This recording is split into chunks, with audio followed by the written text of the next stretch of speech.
छत्तीसगढ़ विधानसभा का विशेष सत्र आज से शुरू। दिवंगत मनोज मंडावी और दीपक पटेल को श्रद्धांजलि देने के बाद सदन की कार्रवाई कल तक के लिए स्थगित। भारत आज औपचारिक रूप से G20 की अध्यक्षता ग्रहण करेगा।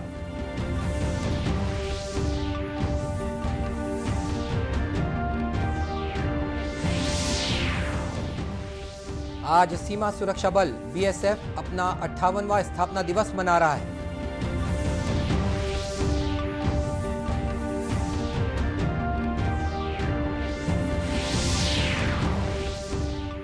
और विश्व एड्स दिवस पर प्रदेश भर में आज आयोजित किए जा रहे हैं जन जागरूकता कार्यक्रम।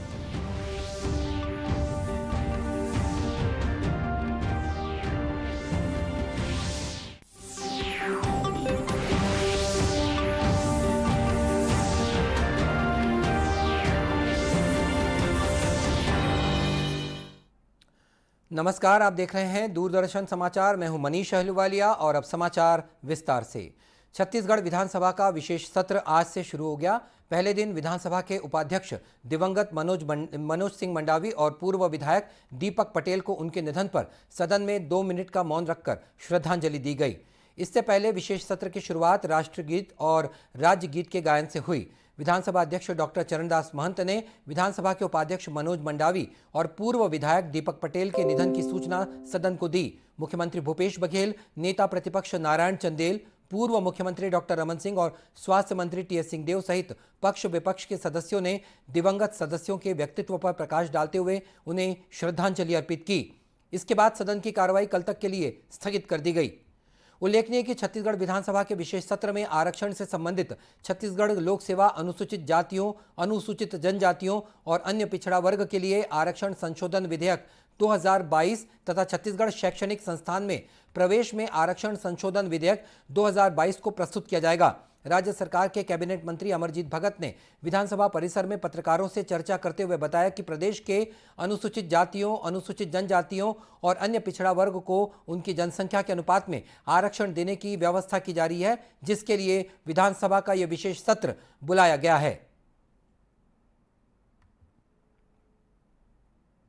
बुला करके जिनकी जितनी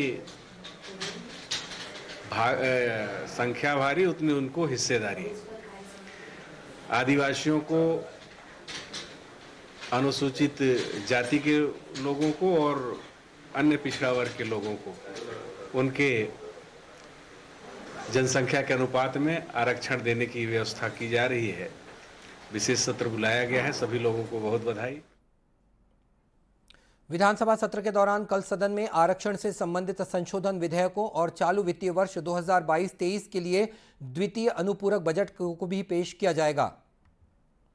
भारत आज औपचारिक रूप से G20 की अध्यक्षता ग्रहण करेगा। इस अवसर पर देश भर में G20 के लोगों के साथ 100 स्मारकों पर रोशनी करने सहित कई कार्यक्रम आयोजित किए जाएंगे।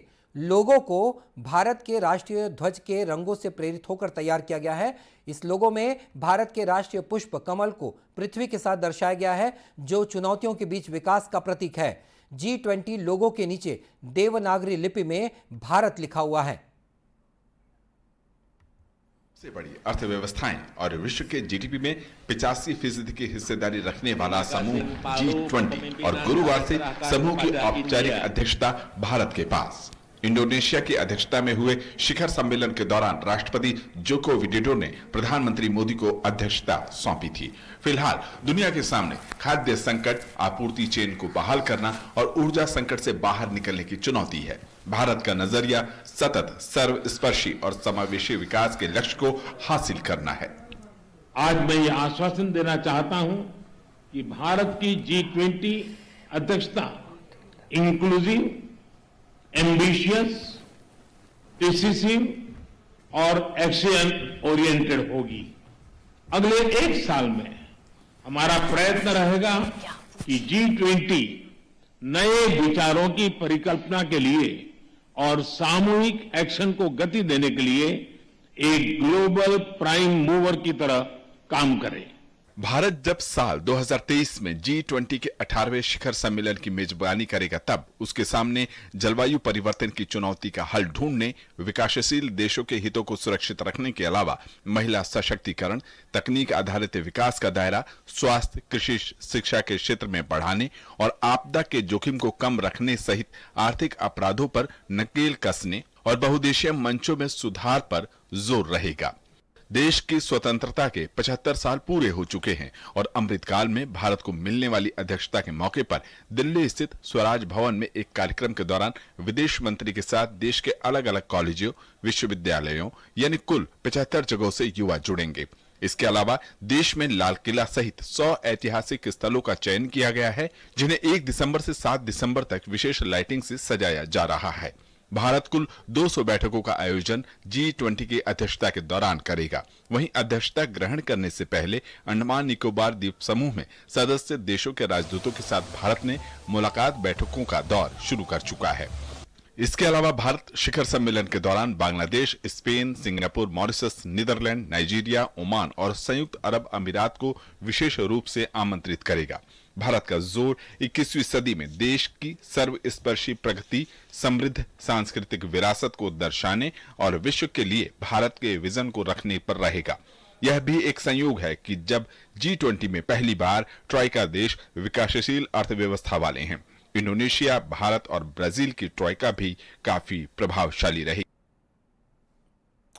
राज्यपाल अनुसुईया उइके से राजभवन में राज्य प्रशासनिक सेवा वर्ष 2020 के 31 परिवीक्षाधीन अधिकारियों ने सौजन्य भेंट की। राज्यपाल ने अधिकारियों को उनके उज्जवल भविष्य के लिए शुभकामनाएं देते हुए कहा कि आप सभी स्थानीय लोगों से तालमेल बनाकर कार्य करें। उन्होंने कहा कि संवेदनशीलता और मानवीय दृष्टिकोण के साथ कार्य करने से बड़ी समस्याएं भी आसानी से हल हो जाती हैं।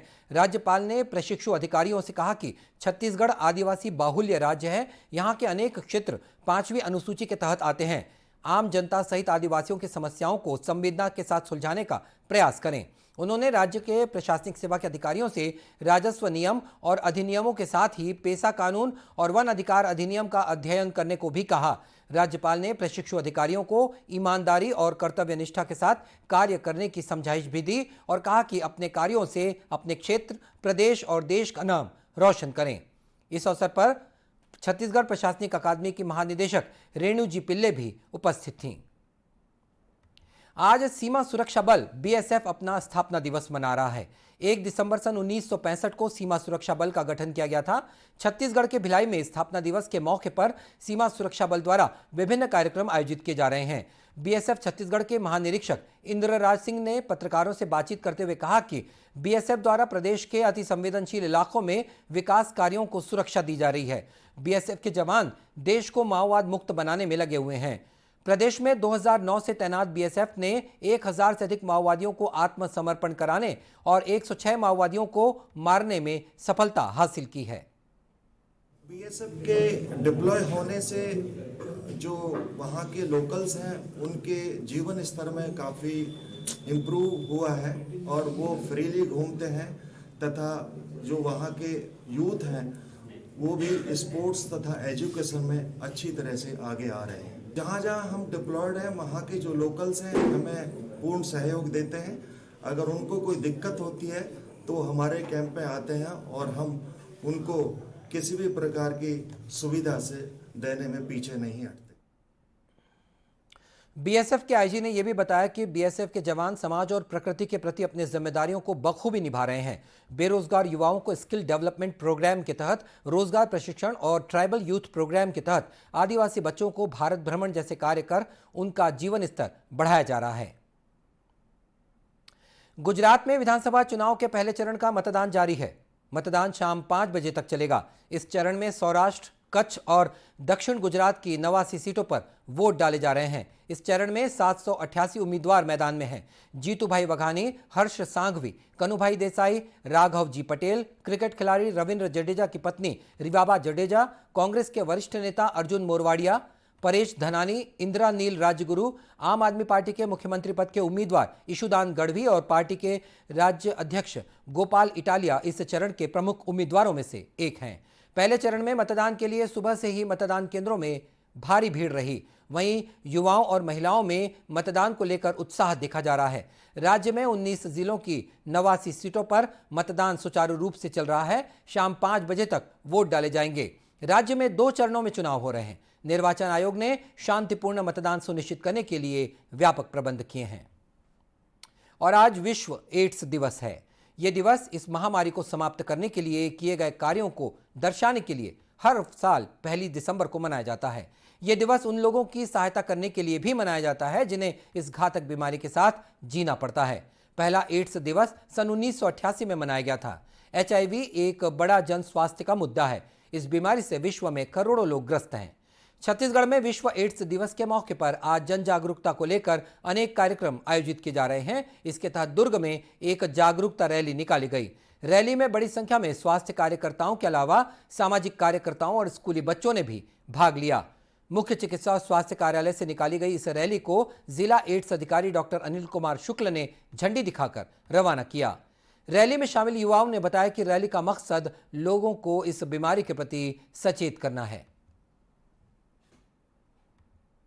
एक्चुअली हम सब में अवेयरनेस की कमी है। HIV एड्स एक ऐसा वायरस है जो एक बार बॉडी में आ जाता है, प्रवेश कर जाता है, तो उसको हम बार बार निकाल नहीं सकते हैं। और HIV एक ऐसा जटिल बीमारी एक बोल सकते हैं जो एक बार बॉडी में हो जाए तो वो कोई भी दवाई खा लें आप वापस हम उसको निकाल नहीं सकते। इसलिए हमको HIV का टेस्टिंग कराने के लिए और HIV को कैसे रोकथाम कर सकते हैं और HIV एड्स के फैलाव को कैसे रोक सकते हैं और बाकी लोगों में अवेयरनेस कैसे ला सकते हैं, इसलिए आज रैली का ये कार्यक्रम स्टार्ट। आज विश्व एड्स दिवस है जहां पे हम लोग आए हैं। हम लोग HIV एड्स के ऊपर काम करते हैं। हमारा उद्देश्य है कि लोगों को हम लोग जागरूक करें और इस संक्रमण को हम बचने से रोकें। लोगों को इतना जागरूक कर दें कि ये संक्रमण हमारे देश में 0 हो जाए। सर, इसको मेडिसिन लेके इसको खा के एक नॉर्मल स्थिति में एक सामान्य जीवन व्यक्ति जी सकता है।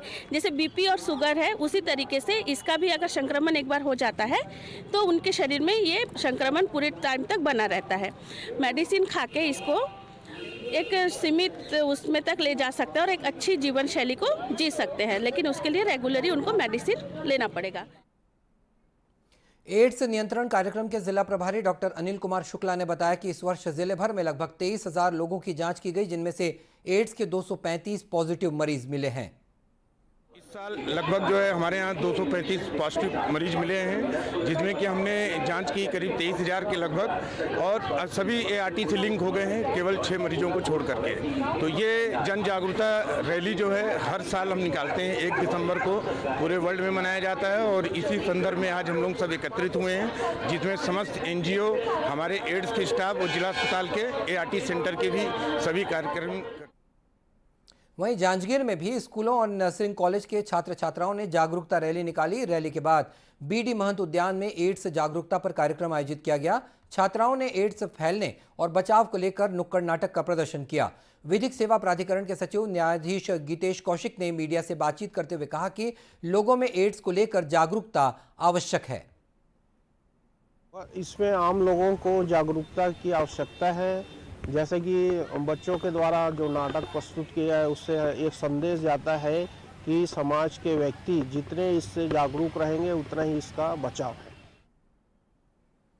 CMHO डॉक्टर RK सिंह ने बताया कि देश में 2024 तक एड्स के इन्फेक्शन दर को 85% रोकने का लक्ष्य है, जिसको हमको 2024 तक अचीव करना है।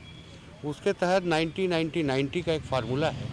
तो पीपुल्स लिविंग इन HIV हैं उनमें 90% लोगों का पहचान होना चाहिए, 90% लोगों का जांच होना चाहिए और 90% लोगों को ART के अंदर हमें कवर करना है और 90% लोग जो है अंडर कंट्रोल रहे। 90-90-90 फार्मूला है और 2024 तक हमें एड्स के जो इन्फेक्शन दर है उसमें 85% की कमी लाने का। इस मौके पर एड्स से संबंधित क्विज का भी आयोजन किया गया और विजेता छात्र छात्राओं को पुरस्कृत किया गया। इस बुलेटिन में इतना ही। इसी के साथ ये समाचार बुलेटिन समाप्त होता है। नमस्कार।